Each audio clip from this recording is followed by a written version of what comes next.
Bienvenue à la 4e édition du National Innovation Challenge, catégorie junior, Rising Innovator, où là, vous présente un projet, 4 minutes, après nous prendre question. I am here to discuss more about my project named Immersive Experience Capsule. Nowadays, we live in a world full of technology, but there are very few real experiences. For example, a concert sells out, places are overcrowded, and travel is expensive. When I first thought about this problem, I asked myself something very simple. If a book nowadays can pull us into another world without any technology, then why do immersive experiences today need so much of it? Why can't space around us work the same way? This is when I thought of the immersive experience capsule, which works the same way as a book does. It brings us into another world without using so much technology. Now, different people need different stories. For some, it's access, for example, people who can't travel or avoid crowds. While for others, it's learning, wellness, culture, or well-being. In the upcoming prototype phase, I will test the first chapters of the experience capsule, where I will test how presence, sound, light works together.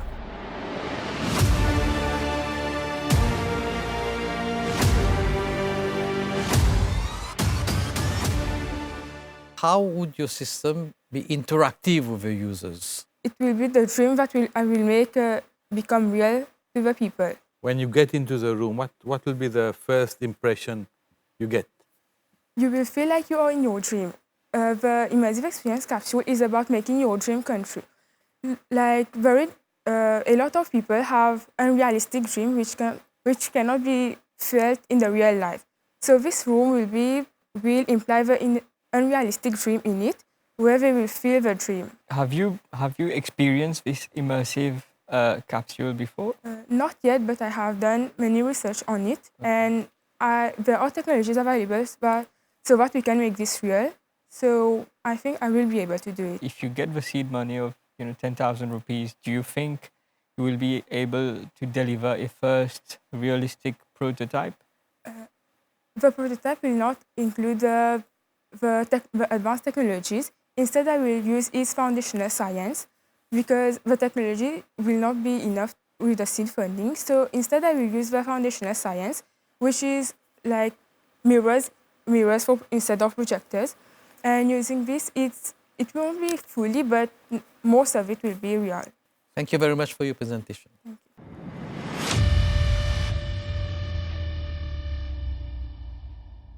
You have 4 minutes to make your presentation, and after the presentation, we'll take a few questions. You may start now. Imagine a spoon that doesn't go to waste, but rather goes into your garden. Inside the handle, seeds are awaiting to sprout. What is the growing spoon, you may ask? The growing spoon is a biodegradable spoon. It is made from a mixture of coconut fiber and coconut peat. Then coriander seeds will then be incorporated into the handle, enclosed in a package with instructions. So why the growing spoon?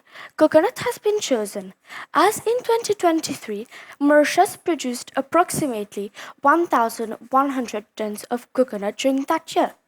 Then people normally discarded the empty shells in either bins or landfills, a resource which has been then wasted and lost. Moreover, people still use plastic spoons, even though they are forbidden in Mauritius.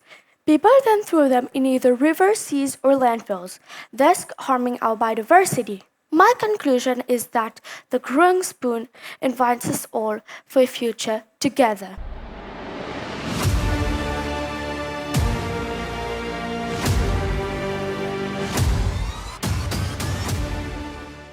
I see that you have some few things in front of you. Yes. Do you want to make a demonstration of what your project is about? So my project is about coconuts. They have been wasted a lot. People just throw them whenever they want, wherever they want. So this is my coconut fiber. And this is the bigger pieces, but I chopped it into smaller pieces. I then crushed coconut peat together. So then I can put it into my spoon. Then I will add food adhesive to put into my spoon to seal it all together. And this is my small spoon set of mold. And how can you ensure that your coconut spoon will be solid for us to use as a traditional spoon? Well, as for that, unfortunately, we still haven't started on our prototypes. We just have the small ingredients that we will go into our mold. So how are you going to incorporate the seeds in that coconut spoon, actually? So I will just do a small demonstration. So first we will add our coconut peat, and then we will put the coriander seeds inside. And then we will seal it with the coconut fibers and then sand it with 400 plus sandpaper. So it will become a spoon? Yes, that depends on the form, if it takes very well into I'm the not mold. convinced it will become quite a good spoon to eat. Well, we're not 100% sure, as I said before, but we will try it once we get our, The idea is our good, chance. but I don't know. But, well, the issue will be, would it be solid enough Yes. to be able to use as use a it. spoon? Okay, for the plant, for the seed that you're going to incorporate in the spoon for planting, this exists throughout because we can have various type of seeds incorporated in whatever we want. But my concern is the solidity of the spoon. Then in that case, this is why we have our food grade adhesive that we were going to put it and then seal it so it can become solid for people to So hold. if we give you some seed money for your project, would you be able to come with sets of spoon and demonstrate its solidity and usefulness? Yes. This is Thank you what very we call much. research. Thank you very much for your presentation. Thank you. Thank you, you too.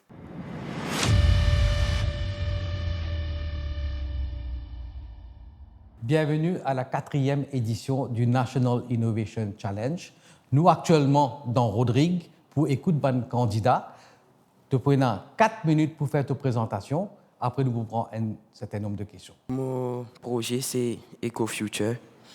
EcoFuture, c'est quand nous empêchons saleté dans la mer, dans le drain, et aussi dans un endroit côté beaucoup de monde qui allait. Parce que Rodrigue dépend beaucoup du secteur de la pêche et aussi secteur touriste. Et si nous empêchons saleté alors dans la place, comme un endroit dans la forêt, après donner nous une meilleure image pour nos pays. Quand ça n'est pas pratiqué les animaux marins dans la mer, quand pêcheur qui a gagné beaucoup de poissons encore. Et que le futur, c'est pas juste y arrête là. Il faut continuer dans le futur.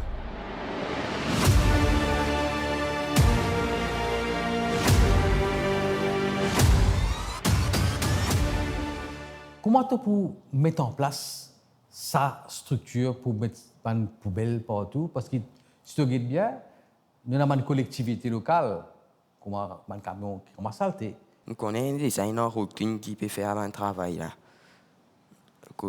Ici, vous êtes dans la poubelle, pour qu'il est là, vous avez une routine, vous n'avez pas plus de travail. Et aussi, nous n'avons pas besoin d'attendre que les autres gens fassent propreté dans nos pays. Tu peux pas bien expliquer nous qui en plus tu peux amener ça qui pour ramasser la saleté là. Si routine passe dans lundi, je ne dis pas prendre personne pour ramasser la saleté là. Les autres jours, Oui. par exemple.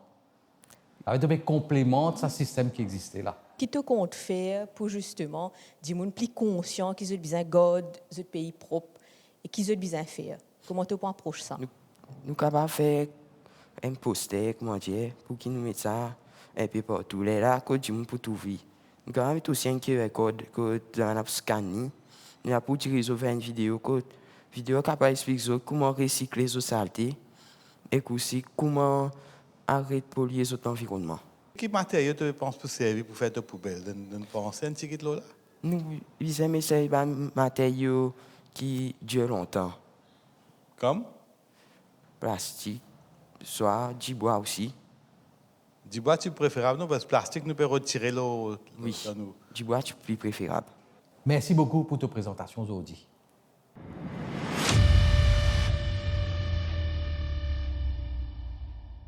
Tu as 4 minutes pour faire ta présentation. Après 4 minutes, les membres du jury pour prendre un certain nombre de questions. Tu vas commencer maintenant. Mon projet, c'est créer une application qui peut appeler Tutoring Junior, qui peut mettre en relation les professeurs et les élèves. Cette application-là, il peut aider les professeurs à mettre sujet qu'ils peuvent enseigner, à quelle classe ils peuvent enseigner et dans quelle région ils peuvent donner les leçons là. J'ai cette idée-là parce que moi et mes camarades avons des difficultés pour les professeurs dans nos régions et qui ont un prix abordable pour nous. Les élèves aussi sont capables de créer des professeurs qui sont plus adaptés à eux et qui ont meilleur prix qu'ils sont capables d'aborder. Et aussi, les parents peuvent gagner des notifications quand les enfants pourront rentrer dans les leçons, qui les leçons pour finir et qui chapitre ils peuvent faire dans les leçons aussi.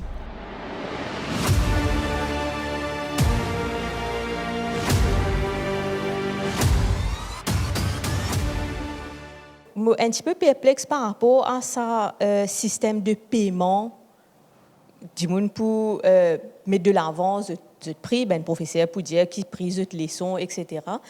Est-ce qu'il te pensait focus là pas peut dévier de vraie l'utilité de l'éducation, surtout pour ben junior avec une plateforme pareille? Non, parce que je pense que les élèves ont besoin d'un soutien additionnel en dehors de l'école et ils ne sont pas vraiment concentrés sur le paiement. Là. C'est juste que les professeurs ont besoin de paiement parce qu'ils peuvent prendre le temps eux-mêmes pour enseigner à les élèves là, pour avancer et avoir un meilleur résultat à la fin de l'année. Sa leçon qui ces élèves-là peuvent suivre, est-ce que c'est des élèves qui sont déjà dans un collège, ça, ou bien il y a aussi target des enfants qui ont des au collège? Oui, il pour tout le monde, il pour tous les élèves, il pour ouvert à tous. Est-ce que les profs, là, c'est des profs qui sont dans sa ligne là, c'est des profs qui peuvent travailler déjà dans un collège ou bien des profs qui freelance? Il n'est pas pour un prof freelance, il est pour un prof qui fait des études, qui ont un certificat, qui connaît, qui peut enseigner et qui sont capables de montrer aux enfants qui peuvent avoir des difficultés. Est-ce qu'il y a une cause qu'un professeur pour demander si Lily pour envie de mettre, qui leçons lui peut donner, qui prix les leçons là été? Oui, pour aller à faire un survey avec un professeur qui a envie, parce que moi-même, un professeur leçon, tu peux demander à les enfants qui ont envie de faire leçon. Comment on peut faire pour créer l'application là? Mon maman est déjà dans l'informatique et il peut donner un coup de main aussi pour créer l'application là. Combien de temps ça peut prendre? Ça peut dépendre du monde qui peut faire l'application là, mais il environ 6 mois, 9 mois. Dans 2 mois, si nous devons venir avec un prototype, tu as sélecté, qui tu es capable d'amener? Moi, pour réussir à amener une base là, déjà, comment l'application là peut être en général. Est-ce qu'il y a beaucoup d'enfants qui peuvent reprendre les leçons, comment te dire? Oui, moi, dans mon collège, beaucoup d'enfants ont pu reprendre les leçons parce qu'ils n'ont pas pu réussir, même dans l'école. Chaque enfant, c'est un autre rythme d'apprendre et ils ont besoin d'un focus additionnel. Beaucoup de professeurs n'ont pas le temps pour donner nous là. Vraiment. Ils sont là pour nous aider, nous, oui, mais nous besoin à dire explique nous des questions, des devoirs encore plus pratiques plus souvent. Ce service-là, dans l'application, il va prendre 6 à 9 mois pour faire ça. Tu es capable de faire de 1 semaine, 4 mois même. Donc, essayer d'explorer cette option-là aussi, servir de nouveaux outils avec API, etc. Tu es capable de faire de 1 semaine, hein, pas 6-9 mois. Ça, première affaire. Deuxième affaire, c'est la façon qu'il est pour moi, c'est de finir gagner des gens qui sont intéressés dans le service, ils viennent des côtés, ils viennent parents, élèves et professeurs. Donc, entre-temps, qui te peut développer aussi, travail, cause examen du monde là, route de ban camarades, cause avec ban enfants, ban parents et aussi avec ban professeurs pour connaître une fois il paraît, est-ce qu'ils se pourra l'eau ça. Très bien, merci beaucoup pour ta franchise pour répondre à cette question là. Merci.